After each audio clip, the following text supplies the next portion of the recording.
අනිත් එක තියෙන ප්‍රශ්නයක් තමයි කියන්නේ දැන් අපේ ගෙදරකින් වුණත් කොහොමද මැණික් ගලක් හඳුනගන්නේ? අපිට ගොඩක් අය වීඩියෝස් එහෙම එවනවා. දැන් ගෙදර මතු ගන්නකොට මිදුළු තිබිලා හම්බ වුණා කියනවා. වැලිගොඩ වලින් ගල් හම්බ වෙනවා. දැන් නානකොට ඇලවල් ගංගාව ආශ්‍රිත ගල් හම්බ වෙනවා. ඒ වගේ කොහොමද දැන් කිසිම මැණික් ගැන අවබෝධයක් නැති කෙනෙක්ට ආධුනික කෙනෙක්ට කොහොමද මේ මැණික් ගලක් ඇත්තටම අඳුනගන්නේ? මේක මැණිකක්ද නැත්නම් මොන වගේ ගලක්ද කියලා අපි සාමාන්‍යයෙන් අපිට ඉල්ලම් ගලක් කියන්නේ සාමාන්‍යයෙන් බරාඩු ගලක්. ඊගාවට මේ පඩියන් තියෙනවා මේ පලිඟු තියෙනවා. ඔව් පලිඟු තියෙනවා. සාමාන්‍යයෙන් මේ හරි සිව්මැලියේ වේ පොඩි එකක් එහෙම රළු ගතියක් නැහැ පඩිය මෙහෙම. ඔව් මේ ඒ අනිත් එක බරෙන් අඩු එක සෑහළු විතර දැන් තපාය ගලක් ගත්තාම ඩක් ගාලා මේ අපිට අතට දැනෙන පොඩි බරගතියක් වැඩි වෙනවා. දැන් මේක බලනකොට දැන් මේ ගෙවුඩ කෑල්ල. මේක ගෙවුඩයක්ද? ඔව් මේක නිල් ගෙවුඩ කෑල්ල. මේක නිල් වර්ණෙත් තියෙනවා සයිඩ් එකෙන් ඇතුලේ තියෙනවා මේ ඩීසල් ගතියට. ඔට්ටුවේ සාමාන්‍ය අතුල් ඔට්ටු නේද හොඳට එන්නේ. ඇතුලේ තියෙන්න ඕනේ මේ නිල් ගතිය පොඩ්ඩක් ඇතුලේ තියෙන්න ඕනේ ටිකක් හරි තියෙන්න. පිට ගෑවිලා තිබ්බට ඒක සායම ගෑවිලා යනවා නේද? ඔව් ඒ සායම හිට් එකේදී යනවා. එන්නේ නැහැ හිට් එකේදී ඉන්නේ. ගෙවුඩ ගල කොහොමත් මේ හිට් එකේදී ලූසපය ගලට පත් වෙනවා. ඒකට ගෙවුඩ වලත් අපි වර්ග කීපයක් හඳුන්වා දෙනවා නේද? ඔව්. සාමාන්‍යයෙන් අපිට දැන් අපේ ආධුනික කෙනෙක් දැන් අපි වැඩසටහන් බලන කෙනෙක්ට කොහොමද මේ දැන් ගෙවුඩ හඳුනගන්නේ තියෙන ගෙවුඩ වල තියෙනවා මේ සිල්කි තියෙනවා මිල්කි තියෙන ගල් තියෙනවා මේ සාමාන්‍ය ඩීසල් ගතියට තියෙන පාට තියෙන ගෙවුඩ තියෙනවා. මේ ඒක ඉතින් ටෝච් එක ආලෝකයේ දීලා ඉවරලා අපිට ඒක තීරණය කරන්න පුළුවන් ඩීසල් පාට තියෙනවා මේක ඩීසල් ගෙවුඩයක් කියලා සාමාන්‍ය භාෂාවෙන්. එතකොට නෑ අපි සාමාන්‍යයෙන් මේ නිල් වර්ණය හොඳටම එන්න පැත්තට ගැඹුරු මොන වගේ ගල්ද මේ සාමාන්‍ය මිල්කි ගෙවුඩ දුම්ගල් මිල්කි ගෙවුඩ. ඔව් මිල්කි ගෙවුඩ දුම්ගල් මිල්කි හොඳට තියෙනවා. ඔව් මිල්කි ඔව් ඒ ගලත් එනවා දුම්ගලුත් දුම්ගලත් මේ හොඳට මේ රොයල් බ්ලූ වලට එනවා. පැත්තට ගන්න පුළුවන්. ඔයගොල්ලෝ ගෙවුඩ ගන්නව නම් අනිවාර්යයෙන්ම හොඳට බලන්න ඕන ඇතුලේ නේද? මිල්කි ගතිය, දුම් ගතිය බලලා හොඳ ඒ වගේ ගල් ගන්න පුළුවන් නම් මේ හොඳ විලකට යන්න පුළුවන්. විශේෂයෙන් පළුදු බලන්නත් ඕනේ. ඔව්. පළුදු බලන්න ඕනේ. සපායක ටක් ගාලා අපිට හඳුර ගන්න පුළුවන් මේ අතට ගත්තාම ඒක මේ අමුතු මේ බරක් තියෙනවා.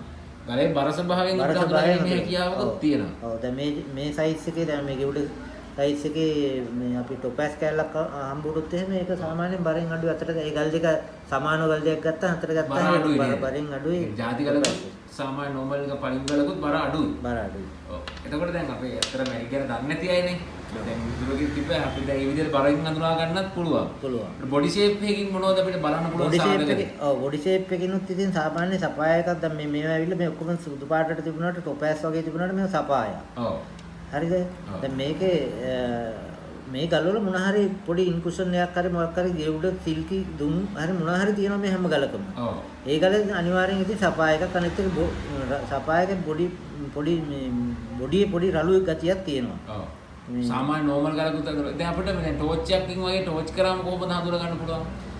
ටෝච් කරපුවාම ඉතින් ඇස්සේ මේ තියෙන ඉන්කුෂන් උත් එක්ක ගෙවුඩ සිල්කි මේක තියෙනවා ඒක සපයක් ගතිය තියෙනවා ඒක ගන්න පුළුවන්. සාමාන්‍ය ටොපෑස් එක එහෙම මුකුත් නැහැ. බලන්න ඕගොල්ලෝ අපේ මේ රූපරාමු දාන්න නම් ගෙවුඩ කියන්නේ මොකද්ද? දුම් කියන්නේ ගල් අපි වෙනම ඕගොල්ලන්ට මේ වැඩසටහනේ මේකට බලාගෙන ඉන්න හැකියාවක් තියෙනවා. ඕගොල්ලෝගේ ගෙදරදී විදුලදී හෝ නාන්න ගියාම අලකින් තුලකින් ඕගොල්ලෝ ගල් මේ ගලක් හමු වුණොත් ඉතින් ඕගොල්ලෝ බලන්න බලාගෙන ඉන්න හැකියාවක් තියෙනවා. ඕගොල්ලෝ මේ වැඩසටහන ඉවරනකම් බලලා හොඳ අවබෝධයක් ගන්න. එකපාරක් බලන්නේ නැහැ දෙපාර තුන් පාරක් හරි මේ ගල් ගැන හොඳ අවබෝධයක් ගන්න නේද? අනිවාර්යයෙන්.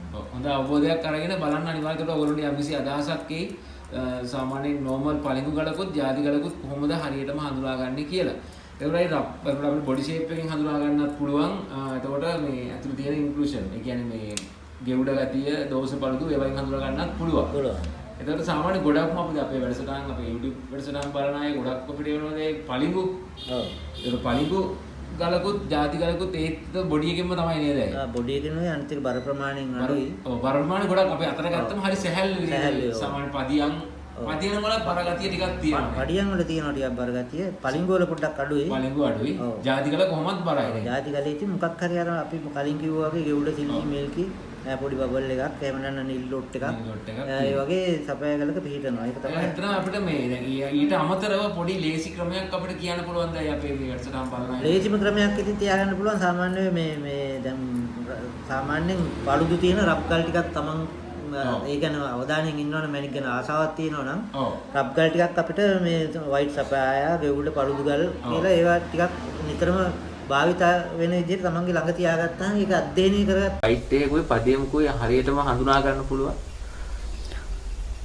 වයිට් සෆායා කියන්නේ සුදු නිල් කියන එක තමයි. වයිට් සෆායා එකක් පඩියමකින් හඳුනාගන්නේ මේ දෙකම බර ටිකක් සමානව යනවා. පඩියනුත් යම් කිසි බරක් තියෙනවා. අනිත් එක ඒ පඩියමක් ගත්තාම ඒකේ පිහිටීම බාහිර පිහිටීම හොඳට පරීක්ෂා කරලා බැලුවාම ඒකේ අර කුඹුරක අර උඩරට පැත්තේ ඕන කුඹුරක වගේ ක්ලීවේජ් එක නැත්තම් පතුරු ගැලවීම තියෙනවා. ඒක නිකන් අර තට්ටු වශයෙන් මෙහෙම අඩු වෙගෙන යන ඒ කොහේ හරි කැඩිච්ච තැනකින් ඒක එක සාධකයක් වෙනවා. අනිත් එක ගලේ ක්‍රිස්ටල් ස්පටික හැඩය බලන්න පුළුවන්. ඒවත් නැත්නම් අපිට කොරන්ඩම් කෑල්ලකින් අපි දන්න ගෙවුඩ හොරි කොරන්ඩම් කෑල්ලකින් අර ගල හීරුවාම ඒකේ ගල හීරීම තමයි බලන්නේ. මොකද දැඩියාව පඩියන් වල දැඩියාව අඩුයි, කොරන්ඩම් වල දැඩියාව 9ක් වෙනකොට පඩියන් වල දැඩියාව ඊටත් අඩු නිසා අර වැඩි ගලෙන් දැඩියාව වැඩි ගලෙන් අඩු ගල හූරනකොට හීරිලා යනවා. ඒක හොඳට අධ්‍යයනය කරුවොත් අපිට ඒ පඩියන් හඳුනා ගන්න පුළුවන්. ඒක ඇහැට දැකලා හුරු වෙනකොට නිකම්ම අපිට කියන්නත් පුළුවන්.